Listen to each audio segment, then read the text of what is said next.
Fala pessoal, todos bem? Sejam bem-vindos, eu sou o William Godoy, já agradecendo vocês pela companhia e pedindo sempre, cara, aquele convite, né? Deixa o seu like, que é muito importante, também se inscreva no canal, beleza, galera? Pessoal ainda que não tá inscrito aqui no canal, não conhece ainda um pouquinho do nosso trabalho aqui, inscreva-se, seja bem-vindo, espero que você goste e curta, assim como também deixar um agradecimento especial à galera que é do grupo de membros, seja da categoria defensiva ou ofensiva, você nos ajudando aqui diretamente, muito obrigado pela força e pela confiança, sobretudo pela confiança no nosso trabalho.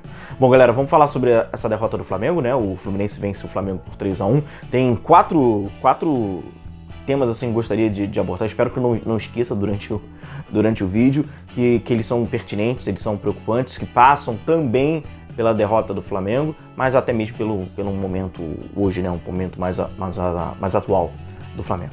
O primeiro, e aí não pode ser diferente, né, é o que falou o Renato Gaúcho na coletiva. É muito chato e deselegante eu ficar comentando sobre o comentário. Eu evito fazer isso, né, sobre colega de imprensa, sobre inclusive técnicos. Eles falam, beleza, comentar sobre o comentário. Mas tem algumas vezes que não dá também pra gente escapar, né?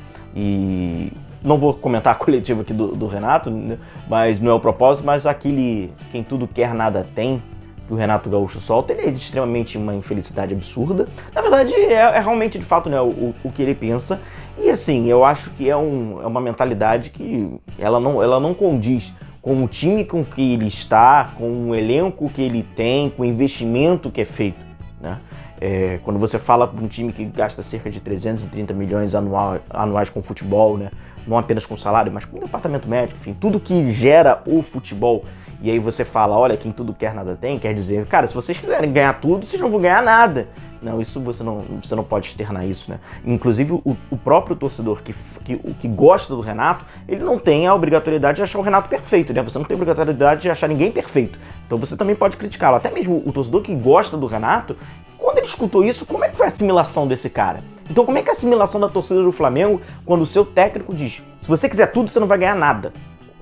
Assim, né? Não condiz com o que é o Flamengo não é o Grêmio, o Flamengo não é um Grêmio, é bem diferente, o Grêmio também é um time grande, perfeito, tem suas conquistas, mas é bem diferente, ele é extremamente diferente da relação, da raiz do Flamengo, tem aquela questão do copeiro, eles gostam dessa situação do copeiro, o Flamengo é time de campeonato, o Flamengo é time de arrancada, o Flamengo é diferente a situação. Então, assim, você usar as mesmas muletas no Grêmio e no Flamengo não vão funcionar, não vai dar certo. Inclusive, são roteiros muito parecidos. Então, o Renato foi muito infeliz. E aí eu falo, né, abrangindo um pouco mais, é um retrocesso mental. Né? Convenhamos. E aí, cara, como é que você vai ter uma perspectiva e tal? Assim, quando um técnico diz isso. Surpreende, não pode surpreender, aquilo que a gente já falou na live. Já é o Renato, o kit Renato Gaúcho é esse, tem essa mentalidade, sobretudo com pontos corridos, campeonato mais longo, mais desgaste, dá mais trabalho, precisa, né? É diferente, ele não curte muito, mas quando externa isso é de uma infelicidade enorme. Então, como é que o grupo também digere, né? Assimila quando o próprio treinador, enfim, é de uma tremenda infelicidade. Esse era um ponto importante pra gente falar. O outro que eu quero falar aí do jogo, tem duas questões do jogo, sem antes falar que tem mais uma questão do Renato. Duas do jogo. O Flamengo perde muito a posse de bola, né? O Flamengo tem perdido muito a posse de bola. E o que assustou por esse jogo do Fluminense é que a grande maioria das vezes que o Flamengo perdeu a posse de bola, o Fluminense parou dentro do gol do Flamengo. O Fluminense conseguiu criar uma situação clara de gol.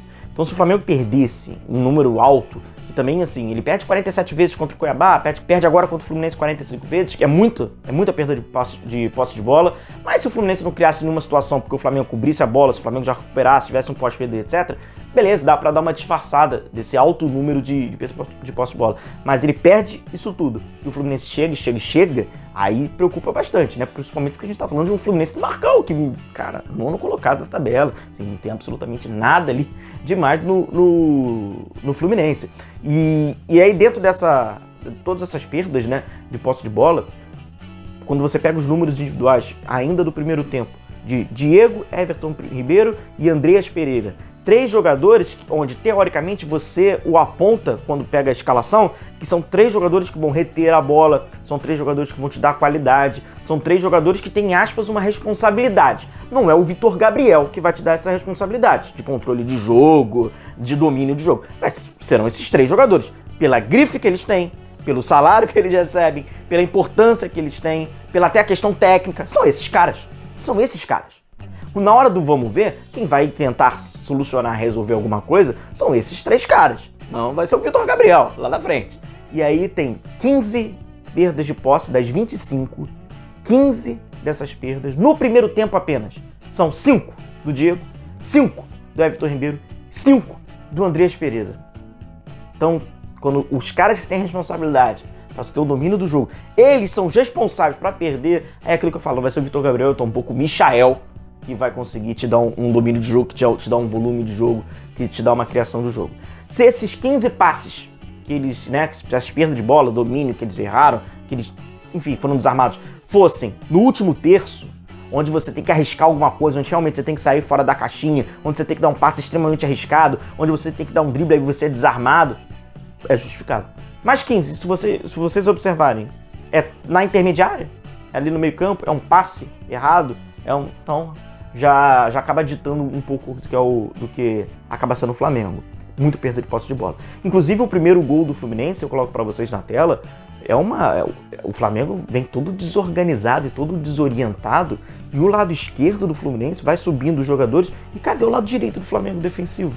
Cadê o Flamengo fazendo, né, os movimentos solidários para trás defensivos?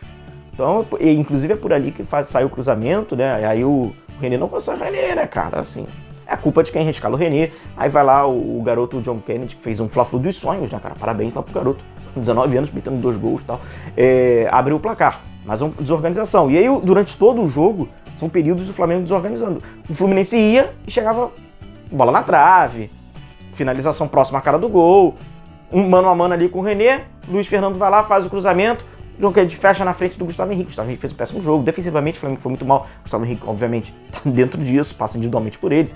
Gol do Fluminense. O Flamengo vai lá, diminui com o René, e aí o Fluminense vai lá e fazendo o terceiro numa bela jogada ali do Abel, um baita de um chute, mas também o Gustavo mal a beça. Não poderia ser diferente, o Fluminense acabou fazendo o terceiro. E aí tem a questão do René, que era outro ponto que eu queria falar com vocês. Inclusive a gente falou na live, mas é bom repetir, às vezes o cara não pôde assistir. O Renato estava pensando em substituir o René. Olha, é o suco do futebol brasileiro, do técnico brasileiro. Ele estava pensando em trocar o René. Então ele está admitindo, né, de que o René não está num bom jogo, que existe uma maneira de você mudar, de você melhorar. Então aí ele chama o Ramon. O René faz um gol, assim, gol fortuito. Ramon, volta, não vai entrar mais. É sinal, não, porque deu uma confiança, agora vai dar uma animadinha. Porque o problema ali era estar animado. Porque saiu o gol, ele vai dar uma confiança. Aí não, até que, obviamente, né, não tem nada disso, acaba se comprovando minutos depois. E aí lá aos 40, o Ramon entra. Tá? Então, assim, é uma questão muito, muito ruim do Renato. E aí a gente entra, né, nesse outro tema. E o quarto tema que eu estava falando é que o Marcão, ele criou ali uma solução, né, pro garoto ali, né, cara, pro John Kennedy resolver alguma coisa ali pra ele, pro Luiz Fernando resolver alguma coisa ali pra ele. Vai na velocidade, vai no corredor por dentro, busca o rebote e tal. Qual a solução o Renato criou pro Diego, pro Andreas e pro Everton Ribeiro resolver pra ele? E aí a pergunta que eu faço pra vocês, que acompanham já o Flamengo, que conhecem muito bem esses jogadores. Qual a solução tem que ser criada pra um Everton Ribeiro, por exemplo, que é jogador de seleção brasileira, decidir o jogo pro Flamengo? Qual é a solução? É uma pergunta, né, que a gente acaba deixando. E é claro, um outro ponto, né? O Renato, ele não conseguiu vencer Jorginho, Alberto Valentim e agora Marcão. Onde estão? Em qual prateleira do futebol brasileiro, né, estão Jorginho, Alberto Valentim e Marcão? É de se lamentar, né? Mas enfim, quem tudo quer, nada tem, né? Então a gente tem que engolir essa. Valeu, galera. Um forte abraço a todos vocês. Continue se cuidando. Um forte abraço. Até a próxima. Tchau, tchau.